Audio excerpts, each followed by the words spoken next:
안녕하세요. 경제시그널 조현선입니다. 오늘 저희가요, 이 뜨거워진 장 속에 오랜만에 신고가를 갈아치운 SK 하이닉스 집중 분석하기 위해 열었습니다. 바로 시작해 볼게요. 강관우 대표 전화 연결되어 있습니다. 안녕하세요. 네, 안녕하세요. 네, 갑자기 감사드립니다. 오늘 오랜만에 하이닉스 신고가 소식이 있었는데 110만 원. 사실 그 지정학적 리스크 때문에 마음 졸인 분들 많았을 텐데 먼저 이 네. 배경에는 뭐가 있었나요? 아무래도 뭐 이제 반도체 업황 기대, 네. 이 기대감이 여전히 유효한 거고, 최근에 이런 기대감에도 불구하고 뭐 미국이란 전쟁 때문에 지정학적 리스크가 있었지 않습니까? 근데 네. 이제 그 리스크가 좀 완화되는 거, 요게 이제 두 가지로 동시에 작용하는 그런 국면으로 지금 들어가고 있다. 이런 생각이 좀 있고요. 간밤에 보니까 미국 증시에서 필라델피아 반도체 지수도 상승해가지고 네. 일단 국내 시장에서 이제 반도체 쪽의 센티멘트가 좋아진 것 같아요. 그래서 위험자산 선호가 좀 살아난 국면 아니겠느냐 이렇게 좀 보고 싶습니다. 네. 사실 오늘 하이닉스에 대한 뉴스가 뭐 집중적으로 이슈가 많거나 그런 건 사실 아니었거든요. 네. 그렇게 치면은 사실 코스피 주도주기도 하니까 장이 좋아지면서 아, 역시 주도주다. 뭐 이런 식으로 봐도 되는 걸까요? 아무래도 뭐 한국 증시에서 시총 2위 아니겠습니까? 네. 상당한 위상인데 특히 이제 그 중에서도 주식의 민감도가 삼성전자보다 오히려 SK 하이닉스가 한 뭐 50%에서 100% 정도 더 민감하거든요. 왜요? 그게 왜 그러는 거예요? 올라갈 때 더 네. 이제 주식이 민감한 걸 우리가 베타가 높다 이런 얘기를 하는데요. 하이닉스는 베타가 거의 2에 가깝고 네. 삼성전자는 한 1.3 정도밖에 안 되거든요. 그러니까 지수가 올라갈 때 베타가 높은 게 더 많이 튀게 돼 있습니다. 그래서 하이닉스 베타가 높기 때문에 오늘 상당히 반발력 있게 위쪽으로 갔다 이렇게 보시면 되겠습니다. 이게 사실 지정학적 리스크도 이제 점점 해결 국면으로 들어가고 있는 거는 맞는 것 같은데요. 그렇기 때문에 지금 이 시점에서는 하이닉스 자체의 모멘텀도 알 필요가 있을 것 같거든요. 그런 부분에 네. 있어서는 이제 남은 상승 시그널, 저희가 뭐 다음 주에 컨콜도 남아 있지만 네. 어떤 부분들이 좀 있을 수 있나요? 또 방금 말씀하신 컨퍼런스 콜 그게 네. 상당히 중요한 또 분기점이 될 수가 있어요. 지난번에 이제 삼성전자가 잠정 실적을 발표하면서 뭐 무려 57조의 영업이익 전 세계를 깜짝 놀라키지 않았습니까? 네. 이번에도 뭐 그럴 가능성이 좀 있는 거를 뭐 냄새를 맡았는지 뭐 외국인들이 먼저 지금 선취매를 하는 거 아니겠느냐 네. 이런 거를 생각할 정도로 지금 이제 시그널이 강력할 것 같다. 그렇게 된다면은 뭐 또 서프라이즈 나오고 또 실적 올리고 네. 이런 또 선순환으로 들어갈 수 있는 그런 포인트가 될 수 있는 것 같고 또 이런 컨퍼런스 콜에서 이제 얘기할 수 있는 게 그럼 HBM4 어떻게 되는 거냐 공급 네. 협상 수요 어떤 거냐 이런 거에 대해서 이제 시장이 다시 한번 확인할 수 있는 네. 그런 계기가 될 수 있다. 거기 플러스 해가지고 메모리 가격도 최근에 또 올렸다고 하니까 네. 이런 것들이 이제 다 어우러진다고 하면은 상당한 상승 모멘텀으로 작용할 수 있다 이런 생각입니다. 그러면 산업이나 기술적으로 이제 HBM4도 말씀 주셨지만 뭐 사실 지금 미국 상장 얘기도 나오고 있고 뭐 또 다른 어떤 그런 이슈들을 저희가 좀 눈여겨볼 만한 게 있을까요? 그렇죠. 아무래도 지금 ADR을 갖다가 이제 미국에다가 상장한다. 네. 이런 얘기가 계속적으로 시장에 관심을 얻고 있잖아요. 네. 특히 이제 미국에는 동종업계 3위 업체인 마이크론 테크놀로지라는 주식이 있거든요. 네.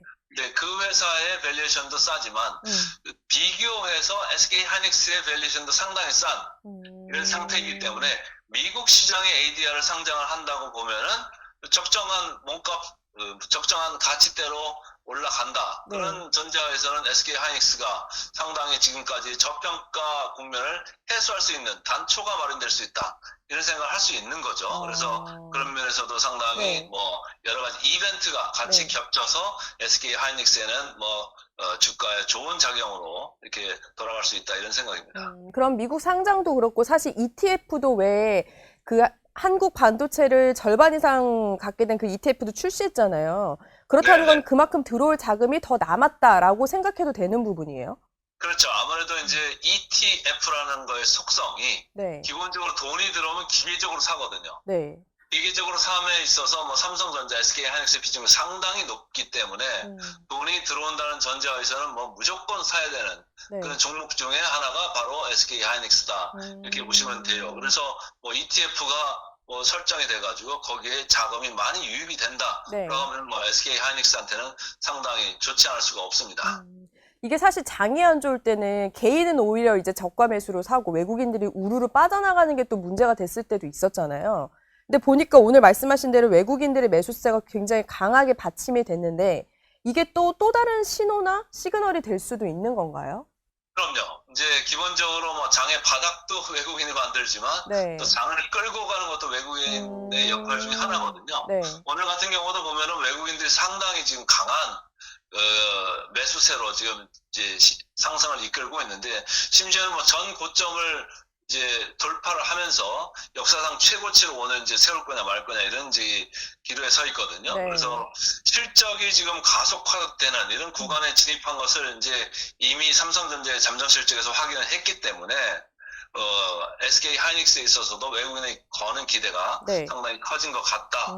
이런 생각인 거고, 외국인 수급 패턴상 이제 먼저 장이 돌아설 때는 네. 아무래도 삼성전자나 SK 하이닉스 같은 시총 1위, 2위 업체들한테 이제 먼저 이렇게 돈이 들어가게 돼 있거든요. 네. 기계적으로. 네. 그런 면에서도 선행적으로, 선제적으로 지금 SK 하이닉스를 미리 매수한다. 이런 생각으로 보시면 좋을 것 같습니다. 이게 워낙 지정학 리스크도 더해지면서 사실 마음 졸인 분들이 많았을 텐데 그렇기 때문에 이렇게 장이 좋을 때 리스크를 또 알고 있으면 좋을 것 같은데 저희가 좀 요건 주의해라 이게 있을까요? 반도체 시장에? 아무래도 그쪽에는 관세 관련되는 리스크가 항상 도사리고 있지 않습니까? 그렇죠. 그래서 그게 어떻게 바뀔지 우리한테 이제 직접 타격을 줄 수도 있다. 이제 이렇게 이제 평가하는 분들도 상당히 많고 해서 우려스러운 면인데 네. 사실은 DRAM 쪽의 플레이어들이라는 게 전 세계에 크게 보면 3개, 중국 업체까지 끼워주면 4개 업체 정도인데 네. 우리 그 1위, 2위를 우리가 지금 하고 있거든요. 네. 근데 이제 만약에 관세를 매긴다 그러면 우리 1위, 2위 업체가 아닌 미국의 3위 업체인 마이크론한테 수혜가 돌아갈 수 있는 상황으로 바뀔 수가 있는 거죠. 예, 그런 면에 있어서는 조금 타격을 줄 수는 있다. 다만 이제 우리가 장기 공급 계약으로 DRAM이 됐든 HBM이 됐든 낸드가 됐든 이런 거를 이제 공급하고 있는 삼성전자, SK 하이닉스이기 때문에 네. 크게 영향을 받을 것 같지는 않다라는 게 제 생각입니다.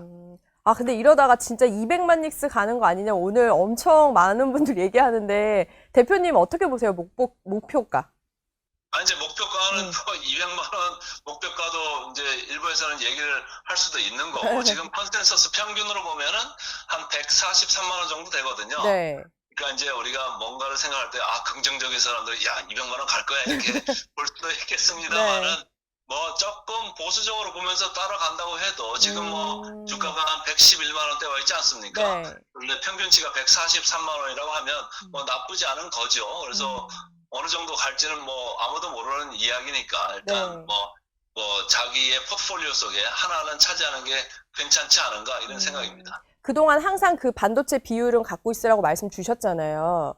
그러면 네. 조금 더 늘릴 필요는 있을까요? 지금 아무래도 우리 시장에서 이 면에서 봤을 때 그리고 밸류에이션 면에서 봤을 때 가장 이익을 많이 창출하고 네. 가장 싼 데가 바로 반도체 부분입니다. 그래서 이쪽은 우리 네. 시장의 지금 평균 선행 PER이라는 것이 네. 7.5배에서 8배 이 정도 되는 건데 네. 반도체 부분을 반드시 필수 매수 타겟으로 보는 건 당연한 거죠. 왜냐하면 네. 반도체 쪽의 이익 그리고 반도체 쪽의 밸류에이션이 가장 이익도 많이 나고 가장 밸류에이션도 상대적으로 쌉니다. 네. 그렇기 때문에 이쪽을 당연히 비중을 넣고 가야 되는 거고 오히려 조금 더 넣어도 될 수 있다 이런 생각을 합니다. 왜냐? 우리 시장 평균의 선행 PER이 네. 한 7.5에서 8배 정도 하는데 반도체 삼성전자는 5.5배 하이닉스는 이제 4.5배거든요. 네. 그러니까 그거랑 비교해서도 평균 이하의 지금 밸류에이션을 받고 있다라고 할 때는 그렇다면 이익도 이렇게 많이 나니까 주가가 좀 위로 봐도 좋겠구나 이런 생각을 할 수 있지 않습니까? 그러니까 네. 반도체 비중을 조금 더 늘리는 것도 괜찮을 것 같다 이런 생각입니다. 그럼 마지막으로 요즘 안 그래도 SK 하이닉스가 뜨거운데 요즘 최근에 그 SK 최종원 상업회장의 그런 영상, 메시지가 과거의 메시지가 AI로 복원되면서 좀 인기를 끌고 있거든요. 네. 혹시 보셨을 때 이제 과거에 지금의 우리한테 요거는 교훈이 된다 이런 거 혹시 보신 거 있으세요? 아무래도 이제 보니까 저도 이제 좀 살펴봤거든요. 네, 보니까 뭐 위기 극복 그리고 뭐 도전 정신 뭐 이런 거가 많이 강조된 것 같아요. 네. 그래서 최근에도 보면은 도전 정신으로 사실은 그 HBM3 네. 시장에서 SK 하이닉스가 완전히 성공한 거잖아요. 그렇죠. 또 전 세계 HBM 시장의 거의 뭐 70%를 석권하고 이런 이제 위치까지 갔는데 앞으로도 좀 도전 정신이 필요할 것 같습니다. 그런데 HBM4에 있어서는 아직까지 뭐 좋은 뉴스가 확실한 뉴스가 이렇게까지는 답지를 안 하고 있어가지고 이번 컨퍼런스 콜에서 뭐 확인을 하면 좋을 것 같다 이런 생각입니다. 어쨌든 지금 뭐 품질을 갖다가 계속적으로 기술력으로 이제 올려야 되는 이런 상황. 그래서 또 시장한테 보여줘야 되는 상황. HBM4에 있어서도 리더십을 이끌고 갈지 말지 뭐 선대 회장께서 남겨준 그런 이제 메시지를 근거로 해가지고 좀 더 뭐 열심히 한다고 하면은 뭐 HBM4 시장에 있어서도 뭐 상당한 위치를 차지하는 SK 하이닉스 위상을 확인할 수 있을 거다 이런 생각입니다. 대표님 보셨을 때 그 창업주의 정신이 지금까지 좀 이어져서 사업도 이어졌다고 보세요? 크게 보셨을 때? 아무래도 이제 하면 된다라는 이런 생각이 있던 거 아닙니까? 창업 초심을 많이 이제 강조하신 그 회장님이시니까 하면 된다는 거거든요. 그러니까 기술력이 뭐 없을 때도 어쨌든 살아남아가지고 삼성전자 따라서 2등으로 가다가 HBM에서 뒤집은 거 아니겠습니까? 네, 그렇죠. 그래서 이번에도 뭐 HBM4에서 약간 늦어지는 이런 거는 있습니다만은 아무래도 뭐 밤낮으로 하다 보면 하면 되겠죠. 저는 그렇게 믿고 싶습니다. 알겠습니다. 오늘 SK 하이닉스 집중 분석 함께 나눴습니다. 더 프리미어 강관우 대표였습니다. 고맙습니다. 고맙습니다.